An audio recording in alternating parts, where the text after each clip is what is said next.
Daniel capítulo 12, versículos 1 em diante.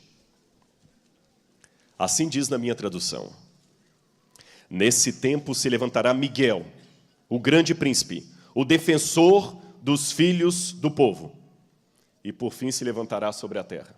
Vocês cantaram. E haverá tempo de angústia, o qual nunca houve. Esse tempo de angústia, o qual nunca houve, desde que houve nação até aquele tempo. Mas naquele tempo será salvo o teu povo e todo aquele que for achado inscrito no livro. Fique sua Bíblia aberta. Aqui nós sabemos que é justamente quando Jesus termina a sua obra no santuário celestial, se levantará Miguel, e ele então prepara a sua comitiva para descer à terra. Nesse ínterim, entre a saída de Cristo do santuário celestial e o retorno de fato aqui na terra, nesse ínterim, haverá um tempo de angústia. E Ellen White diz num outro texto do Grande Conflito que se há algo que possamos exagerar, isto não é o tempo de angústia. Ela fala que tudo que vamos descrever podemos cair no exagero. Ela falou, porém não tem como exagerar a angústia que aguarda o povo de Deus. Muitos dos que dormem no pó da terra ressuscitarão. Uns para a vida eterna, outros para a vergonha e horror eterno. Aqui ainda não é a ressurreição última, é a ressurreição especial. Aqueles que crucificaram a Jesus vão ressuscitar para ver o Senhor voltando nas nuvens. E alguns dos que morreram, ou todos, que morreram firmes na mensagem do terceiro anjo, também ressuscitarão primeiro. Note que a Bíblia fala, muitos dos que estão no pó da terra, não fala todos, então não se trata daquela ressurreição geral. E diz que alguns ressuscitarão para a glória, outros para o vexame. Então aqui nós temos a profecia dos soldados romanos e de muitos que morreram na mensagem do terceiro anjo. Os que forem sábios, pois, resplandecerão com o fulgor do firmamento, e os que a muitos conduzirem à justiça como as estrelas sempre e eternamente. Tu, porém, Daniel, encerra as palavras, sela o livro. Até quando? Até o tempo do fim. Muitos esquadrinharão, e o saber se multiplicará. Então eu, Daniel, olhei, e estavam em pé outros dois, um de cada lado do rio, que Ellen White mencionou, o rio Lai, e outro do outro lado. Um deles disse ao homem vestido de linho que estava sobre as águas do rio, quando se cumprirão essas maravilhas? Aqui outro ponto que eu quero interromper a leitura. Aqui está a dúvida do teólogo, que era a dúvida até de um mensageiro celestial. Quando se cumprirão essas maravilhas, Senhor? Daniel teve o privilégio que nós não tivemos. Ele viu. E quando ele viu, ótimo, Senhor, maravilha, mas quando? Quando sucederão essas coisas? Ouvi o homem vestido de linho que estava sobre as águas do rio, quando levantou a mão direita e esquerda ao céu, e jurou por aquele que vive eternamente que isso será depois de um tempo, 2 tempos e metade de um tempo. E quando se acabar a destruição do poder do povo santo, estas coisas se cumprirão. Eu ouvi, diz Daniel, porém não entendi. Então eu disse, meu Senhor, desculpe, quando será o fim destas coisas? E Deus não respondeu quando será, ele só disse, vai, Daniel, segue o teu caminho, porque essas palavras estão encerradas e seladas até o tempo do fim. Muitos serão purificados, embranquecidos e provados, mas os perversos procederão perversamente e nenhum deles entenderá, mas os sábios entenderão. Depois do tempo em que o sacrifício diário for tirado e posta a abominação assoladora, haverá ainda 1290 dias. Bem-aventurado o que espere e chega até 1335 dias. Tu, porém, segue o teu caminho, até o fim, pois descansarás. E ao fim dos dias te levantarás para receber a tua herança. Desculpe-me se eu frustro alguns nessa manhã, mas eu não vou explicar os 1290 dias, nem 1335 dias. Esse é um assunto ainda em aberto, há posições, e eu não creio que aqui um púlpito, o sermão, seria o lugar ideal para discutirmos esse detalhe da profecia. Mas ele está dentro do contexto aqui. Eu quero pregar nesta manhã, o meu objetivo é sobre o livro de Daniel, é um sermão temático. Como que eu, através do livro de Daniel, respondo a essa angústia que eu tenho como teólogo? Senhor, até quando? Até quando? Quantos morreram esperando e até quando, Senhor? E quanto tempo mais? Há várias crianças aqui na igreja, até quando, Senhor? Milhares de pastores reunidos em Foz do Iguaçu, conclamando, pedindo a Deus o Espírito Santo e pregando de casa em casa a esperança, Jesus voltará, e amém, vai voltar, mas até quando, Senhor? Eu pergunto. E eu quase que ouço a voz de Deus falando como Daniel, vai, Rodrigo, segue o teu caminho. Continua dando suas aulas e pregando. Deixa o quando comigo. prega o que eu mandei. Eu sei que há alunos de história aqui, deixe-me contar para vocês uma coisa que talvez vocês já ouviram de algum professor. Existe um ramo da história que me fascina, chama-se psicobiografia. É uma mistura de história com psicologia. A psicobiografia é o seguinte, ela toma a análise psicológica de uma personagem do passado. Eles pegam tudo o que se pode saber daquela personagem e tentam, a partir da história daquela personagem, descobrir, talvez, alguma questão emocional dela. Por exemplo, através de cartas deixadas, você pode descobrir se a pessoa sofreu de depressão, os tipos de traumas que ele trazia consigo. Há alguns que usam a psicobiografia para tentar entender por que Hitler tinha tanto ódio dos judeus. E há algumas pistas interessantes. Alguns diagnósticos até interessantes, a partir de cartas, a partir de contexto. E eu queria aplicar algumas regras da psicobiografia sobre o homem que escreveu isso aqui. O homem por detrás do escrito, o próprio Daniel. E eu vou mostrar para vocês alguns slides. Para falar desse homem, Daniel, eu quero mostrar essa mulher para vocês aí. E eu quero falar um pouquinho dela com vocês. Já que eu falei que eu quero analisar Daniel, deixe-me falar dos sentimentos por detrás de alguém que é acadêmico. Quem estudou na Andrews possivelmente foi aluno dessa mulher. E eu quero compartilhar para os irmãos que foi uma das pessoas que eu tive maior prazer e emoção em conhecer. O nome dela, Leona Running. 96 anos. E eu a entrevistei quinta-feira da semana passada.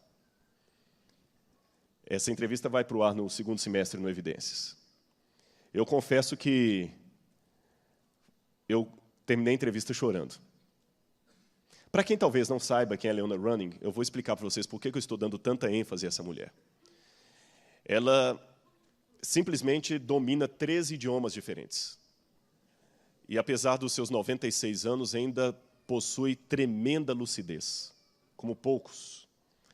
Entre os idiomas de sua carreira acadêmica, ela conseguia, não sei hoje a tal fluência disso, mas até um tempo atrás, ela lê com fluência egípcio, ugarítico, hitita, latim, sumeriano, acadiano, grego, hebraico, francês, italiano, alemão e outras coisas mais. Ela foi professora da Andrews por muitos anos e ela foi professora em Takoma Park, uma das primeiras mulheres a lecionar no nosso seminário em Takoma Park. E ela... Por que eu digo que ela ainda está muito lúcida? Há 5 anos atrás, tem um amigo meu lá na Andrews, Bob Bates, ele fez uma tese de PhD, e a tese dele foi um dicionário de egípcio. E ela foi orientadora dele. E essa mulher foi secretária de Albright. Agora eu vou falar da área da arqueologia. Albright está para a arqueologia como Freud está para a psicanálise. O pai da arqueologia moderna.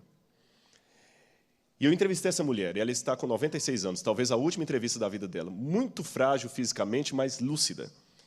E ela começou a contar a história dela, e uma das grandes angústias que ela teve é porque, com 1 ano e meio de casado, seu esposo morreu.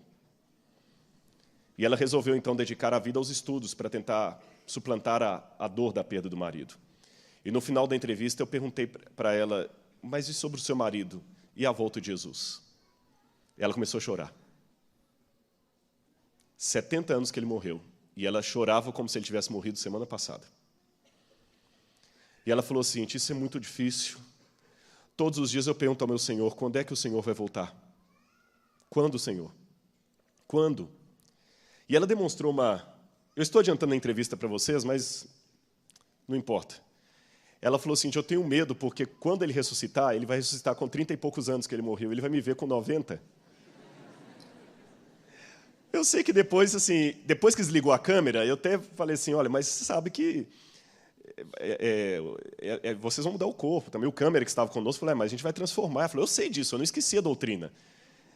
Mas e se demorar um pouquinho, eu não queria que ele me visse assim. Agora imagina aquela senhora. Mas, irmãos, vocês vão ver depois a reportagem no Novo Tempo. Quando ela começou a chorar, e ela foi chorando, me dói muito a ausência do meu esposo. Eu não me dói muito, por isso que ela mergulhou no mundo acadêmico. Até como... Ela trabalhava na Voz da Profecia, ela fez os primeiros sermões em inglês para o pastor Roberto Rabelo passar para o português. Os primeiros sermões da Voz da Profecia foi ela que fez. E aí conheceu o pastor Rabelo, menino, quando ele chegou nos Estados Unidos para estudar. Aí eu falei, tá, mas e a volta de Jesus? A senhora está desanimada? Ela falou assim, não, de maneira nenhuma, ele vai voltar. Irmãos, veio uma velhinha de 96 anos, trêmula, que para andar do carro até o museu onde eu fiz a entrevista, ela tinha dificuldades, e falando assim, ele vai voltar. E ela olhou para a câmera e falou, ele vai voltar e eu vou ver o meu esposo. Amém? Eu falei assim, eu não preciso falar mais nada nesse programa. E de novo eu fiz a pergunta para mim mesmo, Senhor, até quando? Será que eu vou chegar a 96 anos, Senhor? Eu falei que ia falar de Daniel e interrompi para mencionar Helena Running. Como é que estava a situação psicológica de Daniel quando ele escreveu isso aqui? Daniel também não entendeu. Até quando, Senhor? De novo, eu vou pedir licença a vocês para contextualizar o livro de Daniel um pouquinho mais, já que eu quero estudar o aspecto psicológico dele. Vocês sabem que o livro de Daniel está intimamente ligado até com o cumprimento da profecia. A Bíblia fala que o livro de Daniel estaria encerrado e selado até o tempo do fim. Segundo o estudo adventista, o tempo do fim começou em 1798. Curiosamente, até 1798, o livro de Daniel era um livro difícil de ser estudado. Mas, um pouquinho antes disso, várias pessoas começaram a estudar Daniel. Você tem Manuel Lacunza, você tem o próprio Newton, Francisco Mejia, na Argentina, pessoas estudando o livro de Daniel, Johann Bengel, na Alemanha, depois, mais tarde, Guilherme Miller, nos Estados Unidos. E em 1798, alguns colocam 99, Napoleão estava com o exército dele no Egito e descobriram a Pedra de Roseta. A descoberta da Pedra de Roseta deu início à arqueologia moderna. E o pessoal começou a escavar o Egito. E começou a levar muita coisa do Egito. E depois que escavaram bastante o Egito, alguém falou o seguinte, olha, já que estamos escavando o Egito, vamos escavar o berço da civilização, a Suméria. E aí foram escavar a Suméria e descobriram a cidade de Babilônia. Aí começaram a descobrir, arqueologicamente, o ambiente onde viveu o profeta Daniel. Aí agora eu tenho elementos para falar de Daniel. Que interessante. Quando o livro de Daniel foi aberto, a arqueologia começou a escavar a Babilônia. Aqui está a montanha de Hilá, onde ficava a antiga Babilônia, hoje em Bagdá. Muitos duvidaram que Babilônia existiu. Até essa época, 1898, muitos diziam que Babilônia nem existia.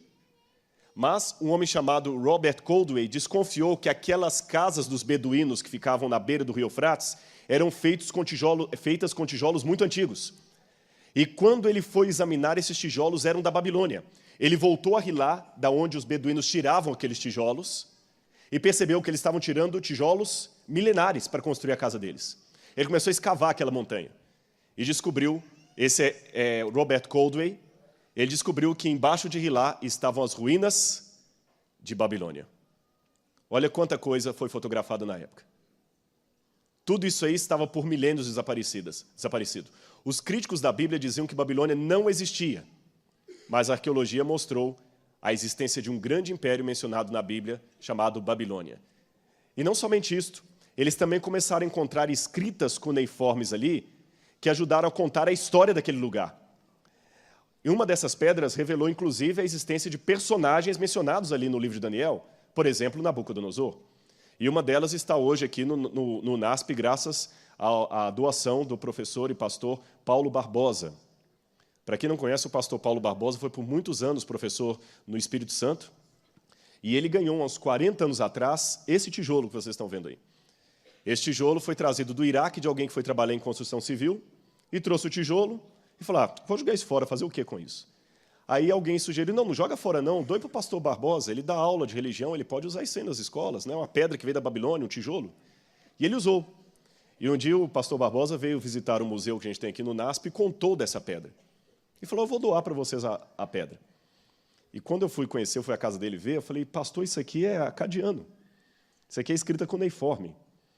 E, irmãos, o pastor Osés também reconheceu, ele também estudou isso aí. Nós podemos fazer uma tradução e ali tem o nome de Nabucodonosor. Logo no início tem um asterisco, que se lê Dingir. Você tem Nabucoduri-Uzur, Nabucodonosor, Lugal, rei de Babilônia e provedor dos templos de Esagla e Esda. E embaixo aparece o nome do pai dele, filho primogênito de Nabopolassar. Está no nosso museu do NASP aqui. Mas essa não foi a única. Várias peças foram encontradas provando a existência não apenas de Babilônia, mas também de Nabucodonosor. A arqueologia também provou a existência de Joaquim, rei de Judá, ali entre os cativos em Babilônia, também provou até os amigos de Daniel. Ali eu estou apontando um dos cilindros que diz que Nabucodonosor, com medo de uma represália, de uma traição, ele nomeou apenas 50 pessoas para trabalhar em seu séquito real. E ele nomeia os 50. Ele coloca lá, como ministro Nabuzeridinimã, como o outro lá, Nabuzeribine. Aí vem um nome, o outro aí fala assim, Hanani Shanu, que parece Ananias. Mushalim Marduk, que parece Mesaque. Ardinabu, Abdinego. Os 3 nomes dos companheiros de Daniel mencionados ali, o de Daniel não está. Parece com o capítulo 3 de Daniel, que justamente menciona a questão da fornalha ardente. Também menciona, num dos tabletes encontrados ali, que Babilônia foi tomada sem derramamento de sangue. Bom, esse é o contexto histórico que a arqueologia me diz, e aqui nós temos o tamanho da cidade de Babilônia com o rio Eufrates passando no meio dela. Olha Daniel entrando nessa porta aí. Essa é a porta de Estar. A Bíblia diz que Daniel era um jovem. Pela palavra hebraica que está ali, Daniel deveria ter uns 16 anos de idade. 15, 16 anos. Quantos jovens aqui têm 15, 16 anos, mais ou menos? Levante a mão, só para eu ter uma noção. Levanta bem a mão. Tem vários. Vocês estão com mais vergonha que os adultos? Fiquem em pé, porque eu não estou conseguindo ver vocês. Só para eu ver. Só para ver. Levanta. Poucos. Ah, tem aqui 1, 2, 3, 4. Não vou chamar à frente, não. Pode ficar tranquilo. Nem vou dar prêmio, mas pode ficar em pé. Então, presta atenção em mim, vocês que levantaram. Daniel tinha a idade de vocês quando foi para a Babilônia. Imagina Daniel sendo em Jerusalém passando por essa porta. E essa porta foi reconstruída, sabia? Ela foi encontrada e reconstruída, hoje está no Museu de Berlim. E um detalhe curioso, esses tijolos nunca foram retocados. Lá em Bagdá você tem uma cópia da porta de Estar. A original está na Alemanha.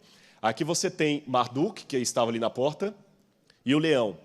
Isso é feito de lápis lazuli, 2.600 anos, nunca retocado. Agora, olha que interessante, um dos símbolos da Babilônia era o leão. E esse leão tem uma característica que outros leões não têm. Percebem qual é? Asas. Daniel, capítulo 7. O símbolo de Babilônia era um leão com asas. Quando eu olho para a arqueologia, eu entendo porque que Daniel usou aquele símbolo. Ou Deus mostrou aquele símbolo para Daniel. Um leão com asas, símbolo da Babilônia. Mas Daniel ficou impressionado com tudo aquilo, mas ao mesmo tempo angustiado. Quantos anos eu falei que Daniel tinha? 15 ou 16. De Jerusalém até Bagdá, que seria mais ou menos a distância de Jerusalém a Babilônia, dá uns 900 quilômetros se você andar em linha reta. Mas as pessoas não andavam em linha reta. Elas iam circundando montanhas, subindo, descendo. Eu posso falar de 1.500 quilômetros de caminhada, 25 quilômetros por dia a pé. Imagina você andar cerca de 1.500 quilômetros a pé, com algemas e com detalhe. Você não está indo para umas férias, você está indo para a prisão. Imagina. Num sol que chega a 45 graus e andando. E você era nobre. Até quando, Senhor, vai durar essa algema? Até quando, Senhor? E um detalhe a mais. Quando Daniel chegou lá, Daniel tinha saudade de casa. Foi ali que eles escreveram o salmo que diz: no rio da Babilônia nos assentávamos e chorávamos, lembrando-nos de Sião. Aqueles que para lá nos levaram pediam-nos: cante-nos uma música da sua terra. Mas nós dizíamos: Senhor, como poderemos cantar em terra estranha? Esse salmo é chamado de salmo de romagem. Você já viu na Bíblia escrito assim, salmo de romagem, o salmo de peregrinação? Eu vou explicar por que vocês. Os judeus que continuaram morando no cativeiro, quando iam para Jerusalém nas festas religiosas, eles vinham pelo caminho cantando esses salmos, que eram salmos da época do cativeiro. Por isso são chamados salmos de romagem ou salmos de peregrinação. Imagina Daniel sentindo isso aqui. E eu vou revelar uma coisa agora que talvez assustar alguns da igreja, como me assustaram, essas coisas aqui. Vocês estão vendo essa cena aí? Não sei se dá para ver ou está um pouco apagado o slide. Essa é uma cena de um painel assírio. E os babilônios imitavam os assírios na sua crueldade. E os assírios tinham um costume, quando eles levavam jovens cativos para trabalhar para o rei, e como eu falei, os babilônios também imitaram isso. Sabe qual era o costume? Em primeiro lugar, escolhiam jovens de boa aparência. Segundo, jovens da família real. Por que da família real, pastor? Simples. Muitos daqueles jovens poderiam ser o copeiro do rei, para experimentar um vinho antes do rei bebê-lo, para ver se o vinho estava envenenado ou estragado. E somente um jovem de alta posição social saberia distinguir um vinho bom de um vinho ruim. Concordam comigo? Então é lógico que um rei queria do lado dele como copeiro alguém que fosse nobre. Traduzindo para hoje, seria como se um soberano quisesse como secretários, como empregados, alguém que soubesse um nó de gravata italiano, alguém que soubesse como engraxar um sapato de couro especial, alguém que entendesse como se coloca um terno. E não podia pegar alguém da periferia que não sabe aquilo, então ele ia escolher alguém da nobreza, por isso que Daniel foi. Só que havia um problema para os assírios e babilônios. Um jovem bonito, inteligente, poderia atrair a atenção da esposa do rei. Irmãos, eles costumavam castrar esses jovens. Esse painel que vocês estão vendo aí mostra alguns eunucos castrados. Como eu sei que eles estão castrados? Eles não têm barba. Além da inscrição que diz isso, geralmente o castrado ele para de produzir testosterona, pelos começam a ficar finos, a voz às vezes afina. Não significa virar homossexual. Viu? Não tem nada a ver uma coisa com a outra. Mas alguns comentaristas, repito, para ficar bem claro, e você que está em casa não vai interpretar, não significa que a pessoa se transforma em homossexual, nem efeminado. Ficou claro? Esclarecido isso aqui, para não dar nenhuma dúvida para ninguém. Alguns comentaristas levantam a hipótese que Daniel também sofreu esse tipo de castigo. Eu não posso afirmar isso aqui, mas realmente é uma coisa que... Com base em que, pastor, esses comentaristas afirmam isso? Bom, eu vou dar para vocês alguns exemplos. Letra A. Quem cuidou de Daniel e os companheiros dele? O chefe dos eunucos. Letra B. A Bíblia não menciona a família de Daniel. Ah, pastor, mas a Bíblia também não menciona a família de João, nem de... Então, não significa que... O silêncio é um argumento muito fraco, concordo com você. Mas lembra quando Daniel foi atirado na cova dos leões e os 3 companheiros na fornalha ardente? Depois que eles saíram dali, quem foi atirado no lugar deles? Os inimigos deles. E eles foram atirados sozinhos? Com quem? Com a família, porque naquele tempo, quando alguém era condenado à morte, a família toda ia junto. Então, o fato dos companheiros de Daniel serem lançados na fornalha ardente, não mencionar esposas nem filhos, e Daniel na cova dos leões também sozinho, indica que não tinha família, porque se tivesse mulher e filhos, teriam lançados juntos. Outro argumento. Olha esse texto que eu gostaria de ler com vocês. Isaías, capítulo 39, versículo 7. Isaías 39, verso 7. Dos teus próprios filhos que gerarem, tomarão para que sejam o quê? Eunucos no palácio do rei da Babilônia. Deixa eu perguntar para a igreja. Essa profecia de Isaías, relativa ao cativeiro, diz que Deus ia trazer o cativeiro por que razão? Porque Israel era fiel? Não ouvi a resposta. Porque Israel estava cumprindo a lei? Por que veio o cativeiro, irmãos? Porque Israel pecou. Porque Israel estava em apostasia. Eu pergunto a vocês, Daniel estava em apostasia? Mas Daniel sofreu a consequência. Outra lição que eu aprendo do livro de Daniel. Você que está sentado aí agora, lembra que a Ellen White falou dos murmuradores? Você está disposto a sofrer junto com o povo de Deus as consequências da apostasia do povo de Deus, mesmo que você esteja sendo fiel? Isso é um recado especialmente para os dissidentes. É fácil fazer um movimento e ficar criticando de fora. Quando a senhora White fala no livro Santificação sobre a oração de Daniel, ela fala, Daniel se identificou com Israel pecador. Olha o capítulo 9 de Daniel. Quando ele ora, ele fala, Senhor, nós, primeira pessoa do plural, nós temos pecado contra ti. Daniel não tinha pecado, mas mesmo assim, é lógico, tinha pecado no sentido, ele era um pecador. Eu disse, ele não estava naquela apostasia, mas eu quero dizer, mesmo naquela situação de espiritualidade, ele não apontava o dedo para criticar, ele se envolvia com a igreja. E quando nós temos as nossas rodinhas aqui em volta do colégio, nós nos identificamos com a igreja ou a gente critica? Esse povo, essa igreja, não é mais como no meu tempo. Com todo respeito a alguns que já são mais experientes do que eu respeito tremendamente aqueles pioneiros. Mas ali naquela igreja também tinha problemas. Se não teriam terminado a obra do Evangelho, Jesus tinha voltado. Então não acho que é criticando a juventude de hoje, achando que a de ontem era melhor, que a de hoje não presta. E da mesma maneira, vocês jovens, não é desrespeitando os mais velhos, achando que eles não sabem nada, porque pelo contrário. Eu sou um pastor que eu gosto de responder perguntas, mas fazer perguntas também. Por que hoje brinca tanto? Por que hoje ficou tão normal passar a noite na balada e no outro dia cantar na igreja? Vocês têm amigos que fazem isso? Por quê? Agora é o pastor que está perguntando. Por quê? Viu? O pastor também pergunta. Por quê? Ficar brincando. Aquele namoro lá, por quê?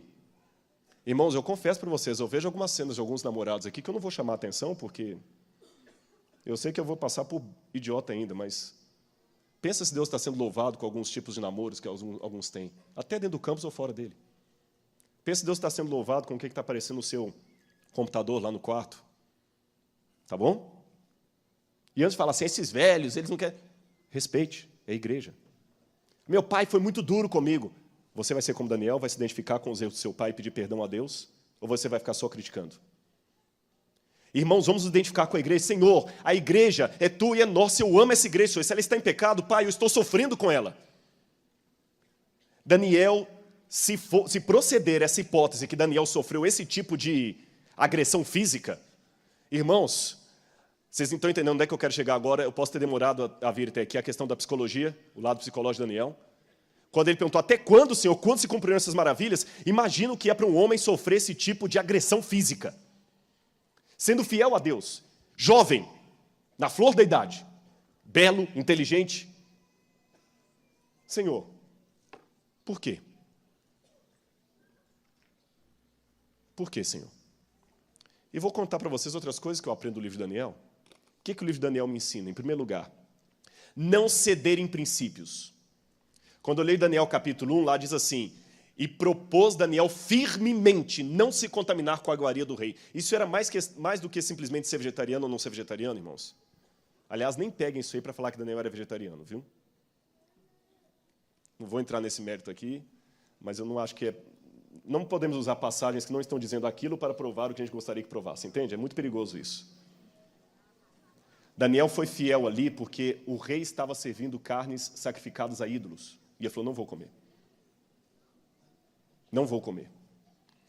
Quando no hebraico fala, e determinou-lhes o rei a ração diária, vayemam, em hebraico, vayeman, este é um verbo em hebraico que admite Deus como sujeito. Em hebraico tem essa peculiaridade, tem alguns verbos em hebraico que o sujeito só pode ser Deus. Por exemplo, quando Deus determina Adão e Eva, Deus coloca nomes sobre Adão e Eva, o rei de Babilônia coloca nomes sobre Daniel e seus companheiros. E lhes determina, vayemam, o rei se colocou no lugar de Deus.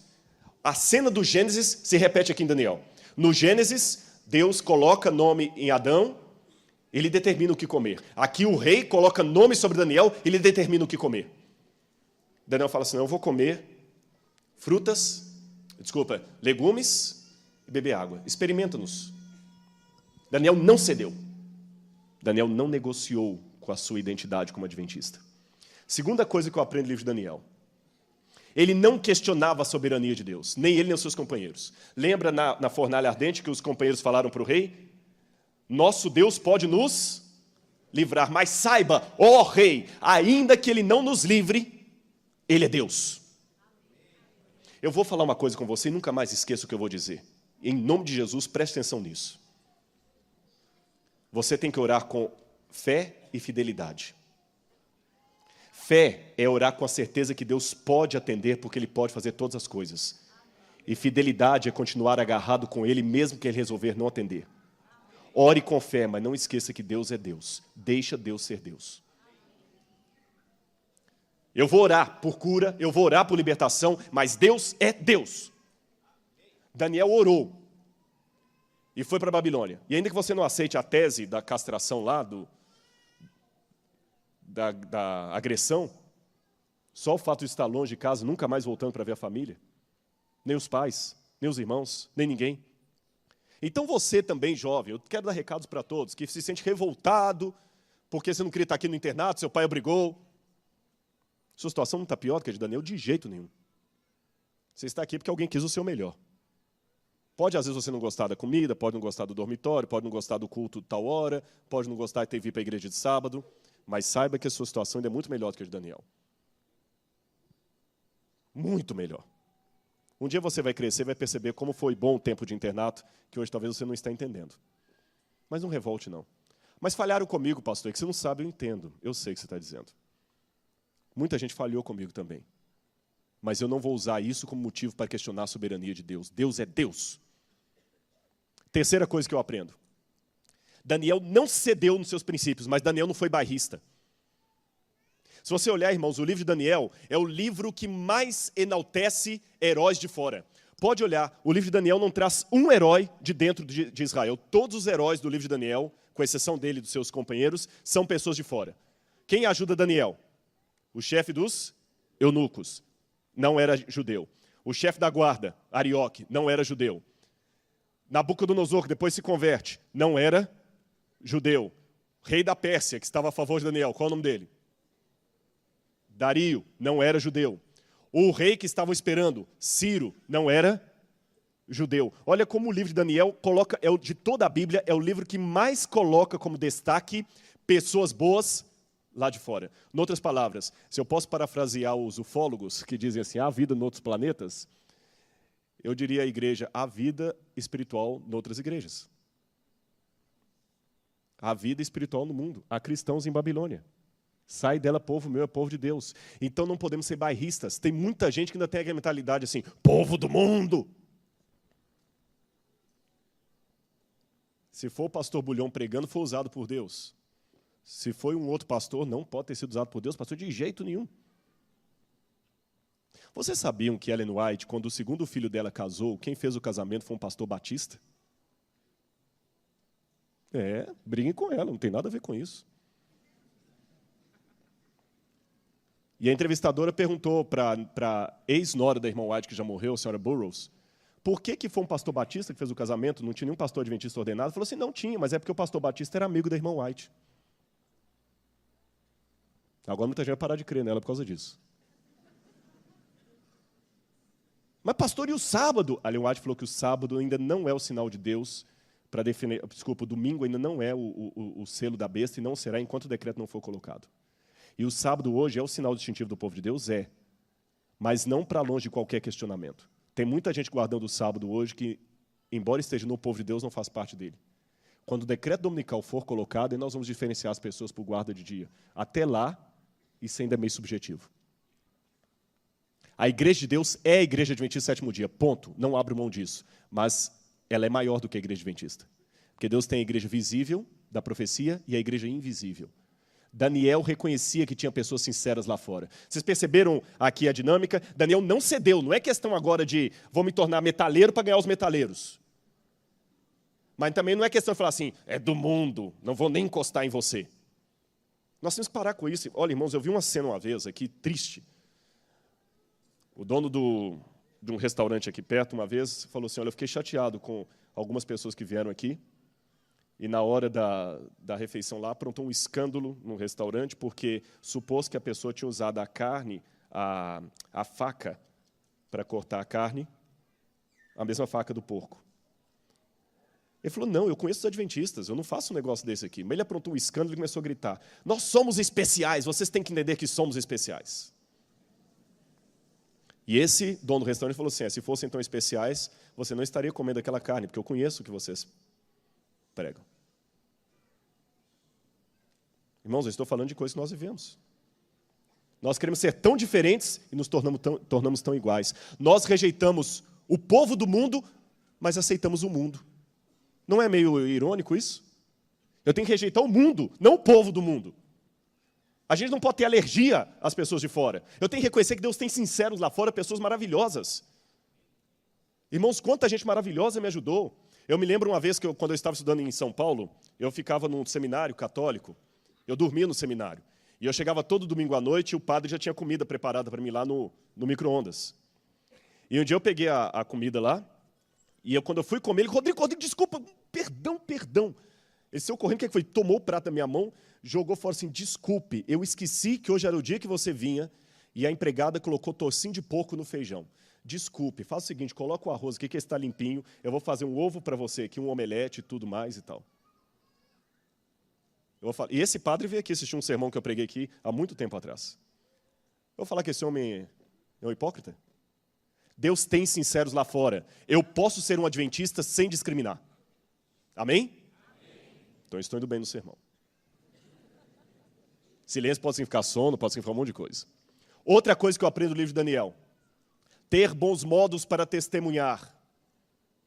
Irmãos, a Lisli apareceu com um livro lá em casa que eu queria até transformar num manual missionário. Regras de etiqueta. Como se portar numa mesa, o que evitar, o que não evitar. Interessante, né? Como se portar a uma mesa.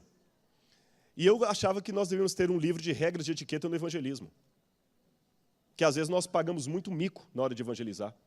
A gente acha que já tem que de cara falar do sábado.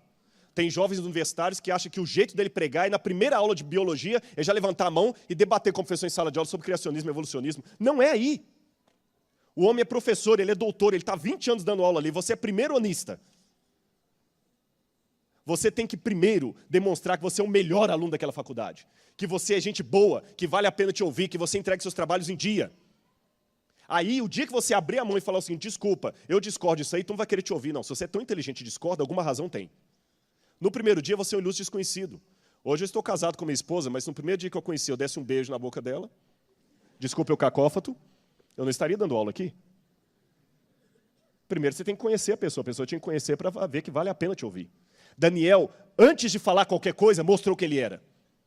Daniel tinha que ser gente boa, irmão, senão o chefe da cozinha não ia arriscar por Daniel. Olha, todo mundo gostava dele, apesar da oposição que ele enfrentou, o chefe da guarda foi a favor dele, o chefe da cozinha foi a favor dele, Nabucodonosor se encantou com ele, Daniel era gente boa, valia a pena ouvir esse rapaz.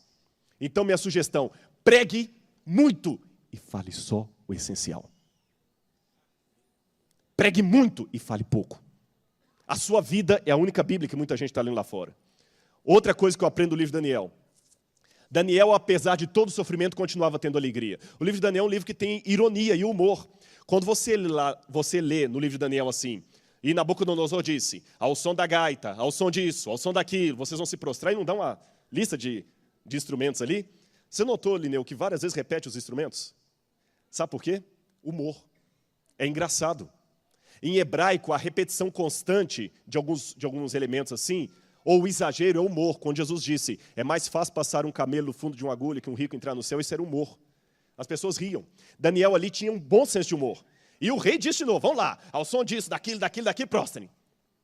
Olha, de novo, hein? Vou repetir, ao som disso, daquilo, prostrem-se. É verdade que ao som disso, daquilo, vocês não se prostraram? Essa repetição constante é um jeito bem humorado de contar a história. E eu costumo dizer para meus alunos que se um homem não sabe rir de uma boa piada, desconfie da teologia dele. É doente. Agora, por outro lado, Daniel também não usava esse humor de maneira irresponsável. Ele não perdia o senso da solenidade, especialmente quando falava das coisas do céu. Em hebraico, irmãos, quando você fala em prosa, é para coisas comuns. Quando você fala em poesia, é para coisas solenes. É diferente do português, né? Toda vez que um profeta está falando, ele começa em prosa. No meio do texto, ele passa para poesia. Opa, aqui é uma coisa solene, é uma ênfase. Daniel, no capítulo 7, quando ele fala da terra, ele fala em prosa. Quando ele fala do céu, ele fala em poesia. Toda vez você vê em Daniel, ele está falando dos animais, é prosa. Quando ele fala do filho do homem vindo para receber o reino, aquela cena ali do trono, ele fala em poesia. Ele sabe diferenciar as coisas de Deus das coisas do mundo. Ele não brinca. Pessoal, presta atenção nisso, que isso é muito sério, principalmente vocês que cantam. Ele não brinca com coisas de Deus. Outro detalhe que eu aprendo do livro de Daniel. Ele tinha noção de onde ele era, de quem ele era. Mais um detalhe. Daniel também eu aprendo que o reino não virá pelo meu esforço, mas por ação divina. Lembra que a pedra foi cortada sem auxílio de mãos. O reino vai vir, mas não é por Rodrigo Silva. O reino vai vir quase a despeito de Rodrigo Silva. Deus em si mesmo se basta, mas Ele resolveu contar comigo. Então, isso é um privilégio que eu peço a Deus para não permitir que eu frustre. Outro detalhe, o reino de Deus pode demorar. Daniel, vai, porque essas profecias se referem a dias ainda muito distantes. Outro detalhe, esperar pelo reino no cativeiro é diferente de esperar em casa. Essa expressão em hebraico que está ali, Leshanah Rabaa Beyerushalayim, traduzindo significa ano que vem Jerusalém. Os judeus, quando moram na diáspora, fora de Israel, eles têm um costume, especialmente na Páscoa, no Pessah, no Yom Kippur, que é o dia da expiação, eles falam assim, ano que vem Jerusalém, quer dizer, nós vamos para lá. Dizem alguns que essa tradição começou no cativeiro, quando os judeus tinham a esperança de no ano que vem o cativeiro acabar. E passava o ano e não acabava, mas todo ano eles falavam assim, não tem problema, um dia vai acabar, ano que vem Jerusalém. Leshanah Rabaa Beyerushalayim. Ano que vem, Jerusalém. Lá em casa, quando eu faço pôr do sol com a minha esposa, a gente sempre se cumprimenta assim, ano que vem, Jerusalém. Não sei se vai ser em 2012, mas um ano que vem vai ter. E a esperança fica. Eu quero terminar esse sermão contando duas coisas para os irmãos. E desculpe, eu não quero transgredir o sábado por fazer menção de um filme. Quando eu fizer a menção do filme, vocês vão entender que é apropriado o comentário. Quando eu voltei, a minha esposa comentou de um filme que ela assistiu. E uma das coisas que eu gosto muito do meu casamento é que eu converso muito com minha esposa. Ela é minha amiga. Isso é bom. Não estou falando isso para ser politicamente correto, não, irmãos. É porque numa época em que o casamento é tão questionado. E ela me contou desse filme que ela assistiu. Passou na TV esses dias que eu estava fora aí. E ela, quando contou o filme, ela começou a emocionar, chorando, que ela disse que chorou quando assistiu o filme. E quando ela contou, ela começou a chorar e eu quase chorei também. Fiquem tranquilos, vocês não vão chorar. Ela disse que lembrou de mim, porque eu gosto de cachorro, viu? Não interpretem mal. É um filme sobre um cachorro japonês, e esse cachorro, isso que passou agora na televisão esse filme. Muitos assistiram, né? Mas a Globo está com um ibope bom aqui, viu? Eu espero que é Novo Tempo também. Eu sei que o cachorro, ele ficava, o dono, ele teve um carinho muito grande com esse dono, e esse cachorro teve uma história tão especial que eu vou contar partes que o filme não mostrou. O Rakito, que é o nome desse cachorro, aqui está uma estátua dele que foi erguida lá em Tóquio. Puxa vida, por que um cachorro mereceria uma estátua? A fidelidade dele ao dono. O dono criou, e a Lislet que foi mostrando o carinho do dono com o cachorro, e o cachorro foi crescendo, ele pegou o cachorro, e o dono ia trabalhar, o dono era professor, ele ia para a estação, o cachorro ia com ele. Quando ele entrava no trem, o cachorro voltava para casa. Quando era a hora do trem chegar, o cachorro ia para a estação e ficava esperando o dono. Até que um dia, o cachorro não queria que o dono embarcasse no trem de jeito nenhum. Parecia que o cachorro estava entendendo alguma coisa. Esse aqui é a foto original do cachorro. Tirada em 1929, em preto e branco. E do outro lado, o cachorro verdadeiro, que foi empalhado e está no museu lá em Tóquio. O cachorro do filme foi empalhado. Sabe por quê? Nesse dia que ele não queria que o dono embarcasse, por alguma razão, o dono foi e teve um infarto enquanto dava aula. E não voltou. E por anos e anos esse cachorro continuava indo para a estação todos os dias, na hora que o trem chegava, esperar o seu dono chegar. E ele começou a morar na estação. Ele dormia debaixo dos trilhos, e na hora que o trem chegava, ele chegava e sentava lá, esperando o dono que nunca mais ia voltar. E a Lislet diz que a cena mais triste do filme é que você vai vendo o cachorro envelhecendo, e o dono não volta. Quando ela contou isso, coincidiu com o que eu estava pensando em pregar para vocês. Um cachorro não tem o raciocínio de um ser humano. Eu sei que o cachorro pode ser um bicho inteligente, mas ele não tem o raciocínio de um ser humano. Mas se um cachorro consegue ter tanta fidelidade em ficar esperando um dono, por que eu não vou continuar esperando o meu Senhor? Até quando, Senhor? Não sei. Mas eu sei de uma coisa, irmãos, Daniel não era um mero historiador. Ele verificava o pulso da história e sabia interpretar os tempos. E eu aprendo mais uma coisa do livro de Daniel. Eu comecei esse sermão perguntando até quando. Passei pela história de Leonard Running, que também perguntou até quando. Mostrei Daniel perguntando até quando. Mostrei que Daniel tinha todos os motivos humanos para questionar a Deus. Mas ele continuou esperando. E a última coisa, presta atenção no que eu vou dizer agora. Existe uma diferença entre esperar no cativeiro e esperar em casa. Daniel sabia o tema do grande conflito. E a dinâmica do grande conflito é que se nós sofremos demais, nós não suportamos, mas se sofremos de menos, não sabemos qual mal é o mal e não desejamos nos livrar dele. E como o mal imita o bem? No livro de Daniel você tem a pedra que sai do céu, que a montanha é um símbolo do céu, ela é arrancada de uma montanha, é o símbolo do céu. E essa pedra que sai do céu atinge a terra e cresce e enche a terra. E o pequeno chifre é um chifre que sai da terra e atinge o céu, imitando o poder de Deus. Ele sabia o que era o grande conflito. Esperar a Deus no cativeiro é diferente de esperar em casa. Você está sabendo esperar a volta de Jesus?